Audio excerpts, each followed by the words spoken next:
Thanks for staying with us here on Money FM 89.3. I'm Rachel Kelly with Lynlee Foo. Now, time to talk tiny homes. And with skyrocketing housing loan rates making property investors having second thoughts about buying housing units, what are the options if you're looking at perhaps investing in overseas property? And if you're looking at perhaps investing in a tiny home with something that's 90% cheaper than an average Singaporean one-bedder condo and fetches around 10% rental income each year, sound attractive or perhaps too good to be true? Well, believe it or not, hundreds of Singaporeans are already investing in such homes, tiny homes in Australia and New Zealand. Is this a viable investment option for property lovers here? We have in our studio this morning Adrian Chia, co-founder and CEO of Big Tiny, a Singapore-based company that operates across 3 countries since 2017. Welcome, Adrian. A very good morning. Thank you for having us here today. Adrian, it's good to have you with us. And we've got to start off and ask you, how tiny are these tiny homes? I would say it's like a 20-footer container size. It's 6 meters long by 2.5 meters, making it roadworthy. Mm-hmm. Okay, that's interesting. So maybe you can share with us how the concept of tiny homes came about. Sure. The business started in 2017. It has been a good 5 years to 6 years. When we first started, the idea was actually to provide a getaway for busy city dwellers like ourselves to recharge ourselves and reconnect ourselves closer to nature. But of course, when we think about reconnecting with nature, is always about camping or glamping. But being Singaporeans, we would want something more comfortable with our aircon or our queen-size bed. So that was how we decided to use tiny houses on wheels to start the whole concept in Australia itself. So tell us, looking at this tiny house on wheels, what are the key differences between that and a one-bedder condo, perhaps? Right. So maybe just to share, the first key difference was that it is not a property per se. We regard it more like a car, or to be specific, it's like a caravan. Okay. Oh. And of course, secondly, in terms of the price difference, a condo in Singapore's context would be almost at about 900,000 for one bedder. But for tiny houses, it's at 90,000 per unit. And of course, if we look at a one-bedder condominium, we are looking at a $3,000 rental income on a monthly basis. But at 90,000 for tiny houses, we can get the same $3,000 rental revenue. And I mean, just breaking down the dollars and cents, so you've put across the cost of the tiny home as well as rental income. But what other costs are associated? I mean, are there taxes? Are there land costs? And we're also coming on the back of the pandemic. So I'm sure there were other costs associated there. So maybe you can walk us through perhaps the monthly costs associated with the properties? Right. So maybe just to explain a bit more on our $3,000 rental revenue. So what we do is that tiny houses rent out for about $200 to $300 a night. Okay. So even if we do a 50% occupancy, which is 15 nights times by $200, that's how we arrive at $3,000. And of course, in terms of the cost itself, when we first started the business, there are a lot of Singaporeans who called us and say, hey, can I own a tiny house? But given that I can't put it in Singapore, can I get you guys to manage the unit for us? So for us, we try to make it simple for our purchasers, for our tiny house owners. That's where after they buy, we will rent the unit back from them and we will manage on their behalf. And we will pay for a number of things so that we keep it simple for our clients. Things like maintenance, things like the taxes, the corporate taxes, even insurance are borne by the company itself. And of course, marketing costs will also be borne by Big Tiny. Okay. So what about the tenure, though? How long do they own these houses for? Right. So this is not a house per se. So it's not a freehold or a 99-year-old leasehold. So just like a car, we take reference to the materials that we use on the house. And of course, materials selected, when we do a financial projection, the materials selected can last for a good 20 to 30 years. But for financial projection-wise, the units, we actually use a 15 to 20 years lifespan for projection itself. Now, With rising housing loan rates here, people are looking at other investment options, right? Have you seen a growing demand in property investors looking to park their cash in tiny homes? There's a very interesting question because as of last year, 2022, we hit a record high of sales for tiny homes itself. And towards the end of the year, we do see a lot of inquiries coming in. Of course, people are looking to diversify. Besides buying their first property, they are looking into buying tiny houses. And of course, some reasons is because of the rising housing rates, the additional buyer's stamp duty, for instance. So because this is not a property per se, they are not affected by the ABSD. That's interesting. And Ryan's just popped quite a good question that links to that here. And that is, you reference that these are kind of like cars and they're kind of a car housing hybrid. Does that mean that they qualify for housing loans and car loans as well? Okay. There are loans available for tiny houses as well.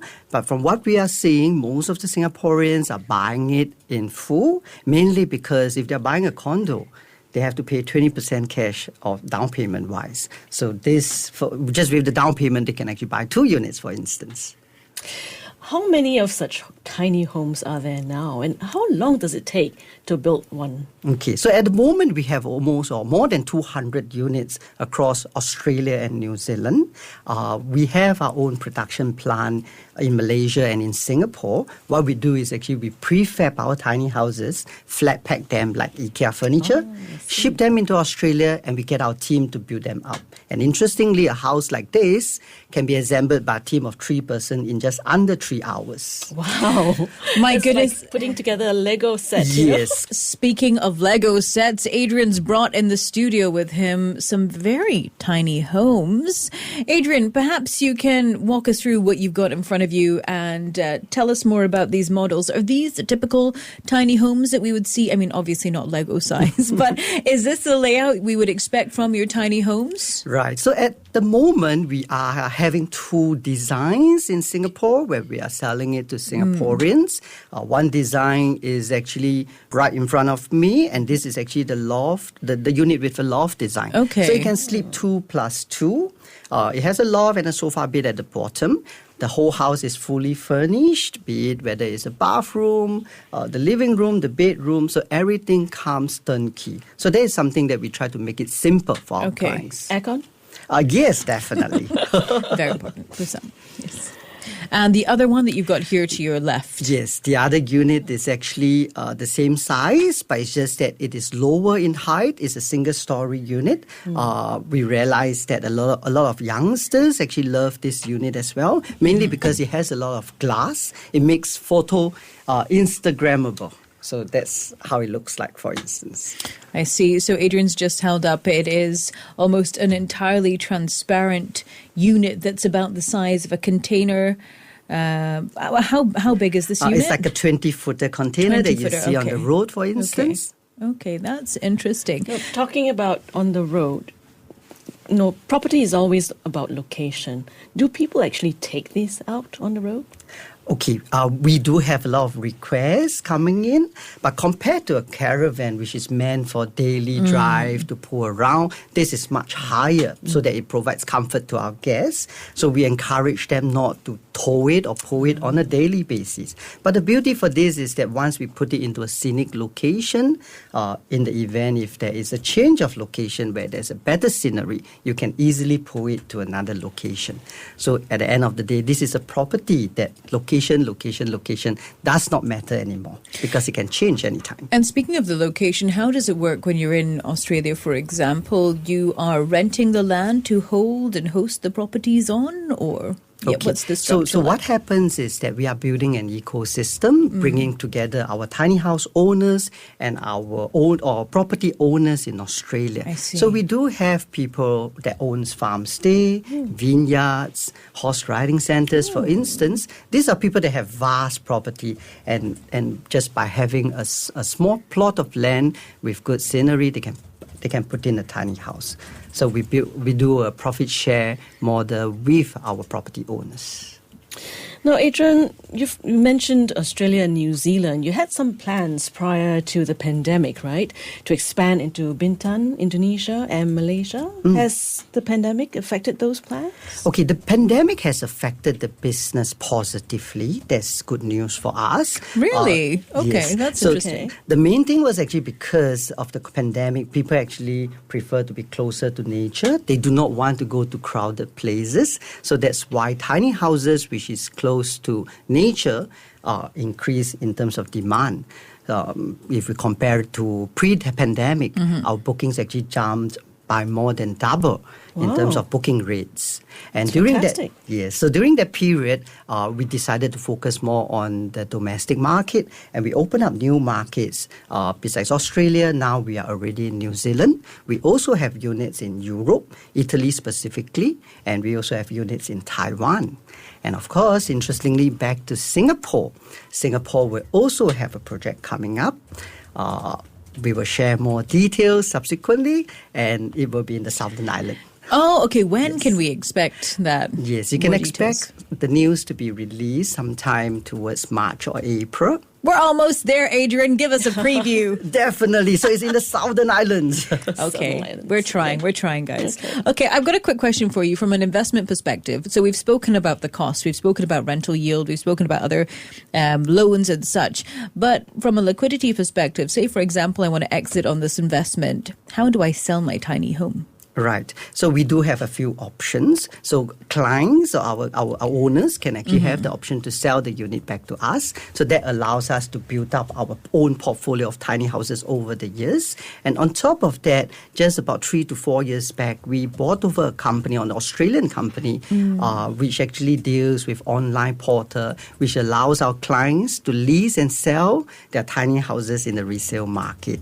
And even in terms of the resale value, what we see, the trending in the past few years is that when we first started, a tiny house brand new will sell for about 60 to 70,000.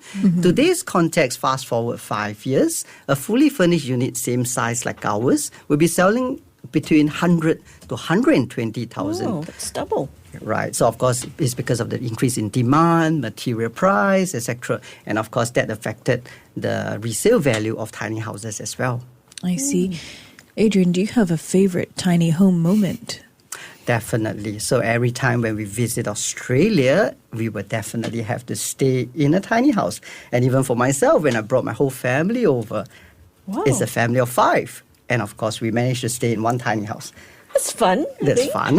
And kids love it because it's close to nature. They get to enjoy the farm stay. Okay. Wonderful. And so do you live in a tiny home now here in Singapore? Singapore-wise, I live in a tiny apartment.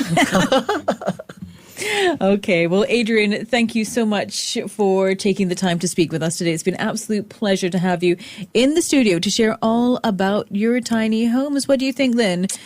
Very, very fun. I'll look into it.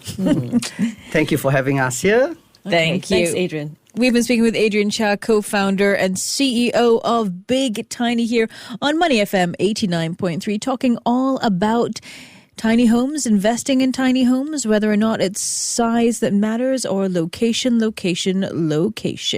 are listening to Money FM 89.3. We are Singapore's most influential radio station. Money FM 89.3